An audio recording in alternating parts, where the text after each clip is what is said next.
کو اللہ کے علاوہ پکارتے ہیں، والذین یدعون من دون اللہ، کہ جن کی اللہ کے علاوہ عبادت کرتے ہیں،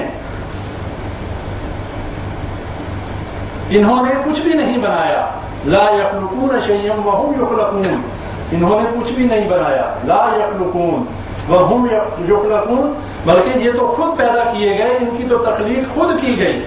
تو بھائیو یہاں پہ یہ قاعدہ اور کلیہ سمجھ لیں، جو پیدا ہو وہ رب نہیں ہوا کرتا، جو پیدا ہو وہ رب نہیں ہوا کرتا، جس کی اولاد ہو وہ رب نہیں ہوا کرتا، جس کو مشکل آئے وہ مشکل کشا نہیں ہوتا، مشکل کشا وہ ہوتا ہے کہ جس کو کوئی مشکل نہ آئے۔ رب وہ ہوتا ہے کہ جو نہ کسی سے پیدا ہو، نہ اس کو کسی نے پیدا کیا ہو، نہ اس کا کوئی اولاد ہو، نہ اس کی کوئی بیوی ہو۔ اب اس پیرامیٹر کے اوپر پہچان لیں اپنے رب کو اور دیکھ لیں ان سب باطل الہوں کو کہ جن کا مشرکین مکہ بھی اقرار کرتے تھے، جن کا عیسائی اور یہودی بھی جن کے بارے میں کہتے تھے۔ عیسائیوں نے عیسیٰ علیہ السلام کو اللہ کا بیٹا بنا دیا، مریم علیہ السلام کو اللہ کی بیوی بنا دیا، اور یہودیوں نے عزیر علیہ السلام کو اللہ کا بیٹا بنا دیا۔ اللہ نے دونوں کے بارے میں کہا کہ دونوں جہنمی ہیں۔ لیکن مسلمانوں نے کیا کیا؟ ہم نے تو کسی کو اللہ کا بیٹا نہیں بنایا، لیکن ہم نے بہت بڑا ایک اور کام کیا، ہم نے بیٹا تو نہیں بنایا لیکن اللہ کے حصے میں سے علیحدہ ہوا ایک حصہ بنا لیا۔ وہ کیسے؟ شعر سنا ہے کبھی؟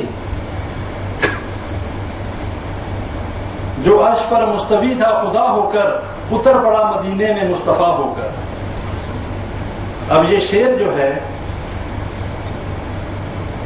شعر کے بارے میں حدیث آتی ہے، یہ بہتر ہے کہ اس انسان کا پیٹ پیپ سے بھر جائے کہ اس کے پیٹ میں کوئی شعر جائے۔ اس لیے کہ جب شعر کہے جاتے ہیں تو کئی دفعہ شعر ایسے بھی کہہ دیے جاتے ہیں کہ کہنے والے کو یہ سمجھ نہیں ہوتی کہ میں نے کیا کہا۔ اب اس شعر کا مفہوم یہ ہے کہ جو عرش پر مستوی تھا یعنی اللہ، وہی نبی صلی اللہ علیہ وسلم کی شکل میں مدینے میں مصطفیٰ بن کر آ گئے، معاذ اللہ۔ یہ کون سا عقیدہ ہے؟ یہ ہمارے مسلمانوں کا عقیدہ ہے۔ اور اگر یہ عقیدہ ہے اور ہم اپنے آپ کو مواحد مسلمان کہتے ہیں تو بڑے شرم کی بات ہے۔ ہم نے اپنی جانوں پر ظلم کیا، صحیح بات یہ ہے۔ ہم نے ساری زندگی اپنی ضائع کر دی اس دنیا کی جو ہے مال و دولت کو اکٹھا کرنے کے لیے۔ ہمیں یہ بھی معلوم نہیں کہ اللہ تعالیٰ کا جو پہلا جو اسلام میں داخل ہونے والا جو عقیدہ توحید ہے وہ ہے کیا۔ اور اکثریت ہم لوگوں کی شرک کر رہی ہے لا علمی میں، نادانستہ، نہ جانتے ہوئے، اور باقی ماندہ لوگ جان بوجھ کے کر رہے ہیں۔ انٹرنیٹ کے اوپر بارہا اتفاق ہوتا ہے ایسی ویڈیوز دیکھنے کا کہ جس میں بندے بیٹھے ہوئے ہیں اور بندے ان کو سجدے کر رہے ہیں۔ اللہ نے نبی صلی اللہ علیہ وسلم کو تو بھیجا تھا لوگوں کی عبادت سے ہٹا کر ایک اللہ کی عبادت کے لیے، اور ہم لوگ پھر وہی کام ہم نے شروع کر دیا۔ ہم اللہ کی عبادت کو چھوڑ کے پھر بندوں کو سجدے کرنے لگ پڑے۔ اور نبی صلی اللہ علیہ وسلم نے فرمایا کہ میری اس دنیا میں قیامت اس وقت تک قائم نہیں ہوگی جب تک میری امت اسی طریقے سے شرک نہ شروع کر دے کہ جیسے یہود و نصارہ اور مشرکین مکہ شرک کرتے تھے۔ جب تک میری امت کے لوگ اس طریقے سے شرک نہیں کریں گے اس وقت تک قیامت قائم نہیں ہے۔ اب دیکھ لیں اپنے ارد گرد اہل بصیرت لوگ ہیں، آپ کو نظر بھی آ رہا ہے، دیکھ بھی رہے ہیں۔ زیادہ بتانا مقصود نہیں ہے، صرف یہ جگانا مقصود ہے کہ ہم لوگ شرک میں بری طرح مبتلا ہو چکے ہیں، اور وہ بھی شرک اکبر ہے۔ شرک خفی یا شرک اصغر کی بات تو ابھی نہیں، ابھی تو اس شرک کی بات ہو رہی ہے کہ جس میں ہم بری طرح مبتلا ہو چکے ہیں۔ ہم لوگوں نے قبروں کی تعظیم میں، ہم لوگوں نے مزاروں کی تعظیم میں، ہم لوگوں نے ایسے ایسے کام شروع کر دیے ہیں کہ جس کے لیے نبی صلی اللہ علیہ وسلم نے حضرت علی رضی اللہ تعالیٰ عنہ کو فتح مکہ کے موقع پر بھیجا تھا کہ ان سارے مزاروں کو، اونچی قبروں کو برابر کر دو، بیت اللہ کے اندر جتنے بت ہیں ان کو ختم کر دو، تصویروں کو مٹا دو، اونچی قبروں کو زمین کے برابر کر دو۔ لیکن ہمارے ہاں تو قبر اس وقت تک معاملہ ہی پورا نہیں ہوتا جب تک اس کے اوپر پورا مزار نہ بن جائے۔ اور نبی صلی اللہ علیہ وسلم کی حدیث ہے کہ قبروں کی زیارت کیا کرو، قبرستان کی کیوں؟ دو کام، صرف دو کام، تیسرا نہیں. ایک کام تو یہ کہ تمہیں اپنی موت یاد آئے، تمہیں یہ یاد آئے کہ تم نے بھی مرنا ہے اور کل تمہارے ساتھ کیا ہوگا. جب تم اللہ کے پاس جاؤ گے، جب فرشتے جو ہیں تمہاری روح قبض کر کے قبر میں لے کے جائیں گے، تو اس وقت سوال ہوگا من ربک، تمہارا رب کون تھا؟ ما دینک، تمہارا دین کیا تھا؟ من نبیک، تمہارا نبی کون تھا؟ اب جس نے ساری زندگی اللہ کے ساتھ شرک کیا، کبھی نہیں کہہ سکتا ربی اللہ، کبھی نہیں کہہ سکتا.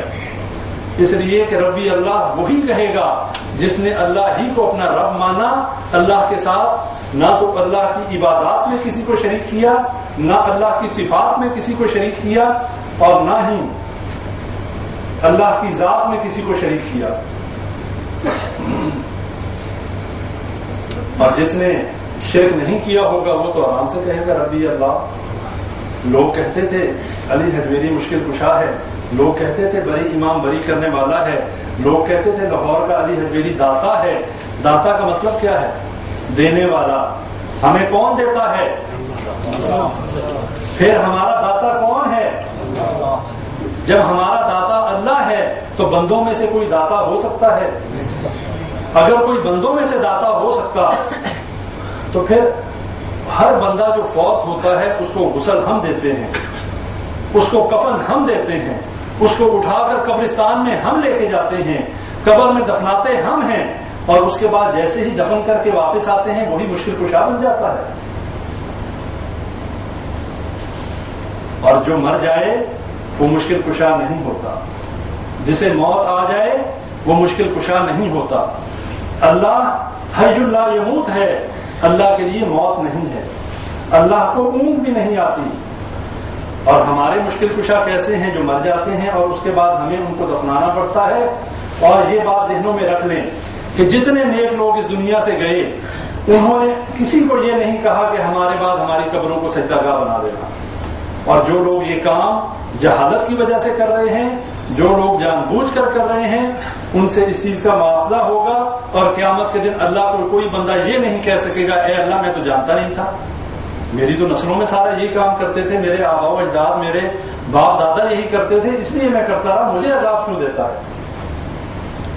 کوئی کہے گا، اگر اللہ سے کہے گا، اللہ کہے گا عالم ارواح میں نے تم سے کیا وعدہ دیا تھا؟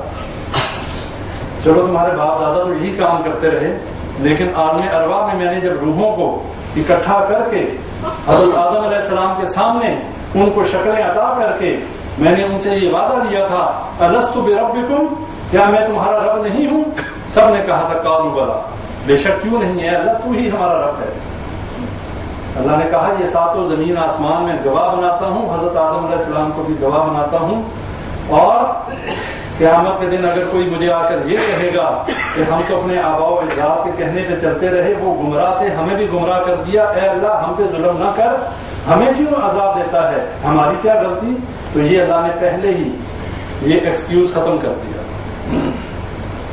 کہ قیامت کے دن کوئی یہ نہیں کہہ سکے گا. یہ ہم سب کی ذمہ داری ہے کہ ہم اپنے آپ کو شرک سے بچائیں.